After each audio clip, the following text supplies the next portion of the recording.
គេថាហុងស៊ុយមិនមែនជំនឿត្រឹមត្រូវបងប្អូនហុងស៊ុយមិនមែនជំនឿទេក៏ប៉ុន្តែហុងស៊ុយគឺពាក់ព័ន្ធជាមួយនឹងធម្មជាតិសុទ្ធសាធបងប្អូនមើលហើយធម្មជាតិនឹងវាមានអីខ្លះទឹកដីភ្លើងខ្យល់តែប៉ុណ្្នឹងឯងអត់មានទឹកគ្រប់គ្រាន់មានដីល្អមានពន្លឺចូលគ្រប់គ្រាន់មានខ្យល់អាកាសល្អហ្នឹងហើយគឺជាហុងស៊ុយវាពាក់ព័ន្ធជាមួយធម្មជាតិសុទ្ធសាធដោយព្រះបរមរាជវាំងយើងមួយថ្ងៃបងប្អូនឃើញទេ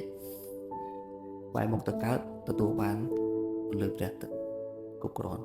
ខ្យល់អាកាសល្អដីល្អមានទឹកគ្រប់គ្រាន់ដើម្បីស្រោចស្រពដំណាំ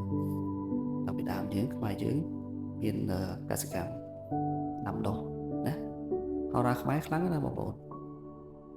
បើគិតពីឥឡូវគេថាហុងស៊ុយប៉ុន្តែហោរាពីដើមគាត់ចេះណាស់គាត់ចេះតារាសាស្ត្រគាត់ចេះភូមិសាស្ត្រ